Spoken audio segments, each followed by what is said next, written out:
Hello students and welcome to English study sessions. In today's session we are going to see one part from our textual grammar, and that is acrostics. What are acrostics, how they are formed, everything we are going to see in today's video. Okay, so acrostic means what basically? Acrostic means a poem or a write-up. What is an acrostic? It is a poem or a write-up, a short poem in 4 lines or 5 lines or 6 lines. Whatever is the word, according to the word structure, the poem is formed, or it is a write-up. You can write some other things also instead of poem. Now how the acrostic is formed? See here, suppose here we take the word ELIZABET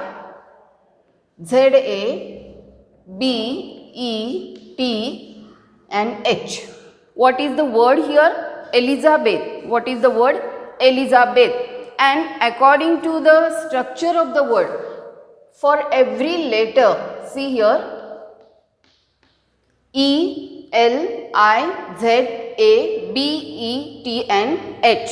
According to the structure of the word, you have to write something here for every letter in the word. Now here, while writing this, you can write a short poem also. You can form here lines beginning from E first, then beginning from L, then beginning from I. The main condition here in acrostic is you have to begin the sentence or the word, whatever you are writing, the write-up or the poem, with the letter of that word. Every letter. Begin with E, begin with L, begin with I, then Z, then A, then B, then E, then T and H. This is called acrostic. You have to go vertically. It should be vertically, means when you write E here, whatever you are writing ahead, then L, then I, and this way it should go vertically. It should not be written with commas between. That is the main condition. Now first letter of each line is taken, and based on that you have to form one nice interesting poem, or you can form some words which are related to the given word. Now there is the word acrostic. Acrostics has connection with French, Latin and Greek language also. In these languages the words were given there, and with reference to those words, this acrostic word has been derived in English language. Many words in English language have been derived from the Greek or Latin or French languages. So here that is one point. Next point tells us that named forms and standard, non-standard forms. There are 2 types of writing acrostics. First is named form. Second is non-standard form. This is somewhat new to you. Let us see what is this concept. Named form, as I told here, look here, Elizabeth, whenever you write, taking every letter and begin with that letter, whatever is your line or your write-up, that is called named form. And what is non-standard form? Just now focus on the board. Here you can see one word. What is that word? R-O-S-E, that is rose. The word is rose. Now named form means what? Taking each letter and beginning with that letter. First begin with R, then begin with O, then S and then E. You can either write words or you can form a poem like this. See here.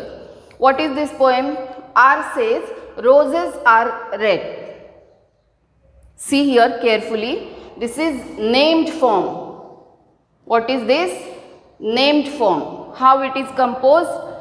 R says, roses are red. So first letter of that word, taking each letter and you have to compose some nice line or some words. Roses are red. Then O, which is the next letter? O. Oranges, yummy. You can write anything there of your own, using your own ideas, using your own imagination. There is no limit what to write and how to write. Only the thing is, it must be meaningful. That is condition everywhere, and you know that better. That must be meaningful, whatever structure, whatever you write in this acrostic, that must be meaningful. You should not write anything stupid or nonsense which don't have any meaning over there. Now S, next letter is S. See here, sugar is sweet, beginning with S. And last one is E. Here is written, elixir in my tummy. A short poem is composed. Let's read this again. Roses are red, oranges yummy, sugar is sweet, elixir in my tummy. So yummy and tummy are giving us rhyming words, and this way it has become a short poem. So acrostic means basically a short poem formed with the help of the letters in the given word. Now one more form is there, that is non-standard form. What is this form? In this form, letters are not taken this way. How they are written here? For every letter in the given word, we have begun here, beginning with the letter. Here it is not the condition. You can take the letter anywhere in the whole sentence. See here. Same word, rose. Roses are red, violets are blue, sugar is sweet, and so are you. This you might have heard many times, a nursery poem rhyme. See what is said, roses are red, violets are blue, sugar is sweet, and so are you. In this structure, R first letter is taken, no problem. Then O is here in violets. It's not in the beginning of the sentence. Do remember, you can form acrostic this way also in non-standard form. O is there in the middle, V-I-O-L-E-T-S, that is violets. O is in the middle of the word, any word you can take. Then sugar is sweet, S is taken from here, S. And lastly, and so are you, E has come here in this word R. So this way also you can form acrostics. Now taking your names or the names of your friends, or taking some nice interesting word, you have to practice this acrostics in your notebook, so that you can be very expert in forming the acrostics.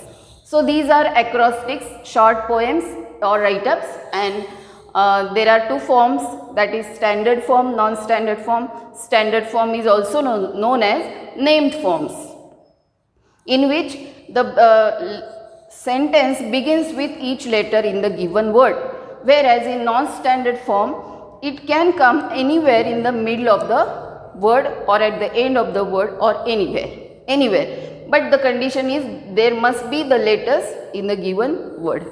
So this was acrostic, and henceforth the textual grammar part, I am uploading the videos on my channel. If you have subscribed my channel, please go over there and check out, study over there. If you are not subscribed yet, you have to subscribe the channel so that you can study this textual grammar there only. Okay, I hope that you have understood acrostics well. Practice on your own at home. Okay, thank you.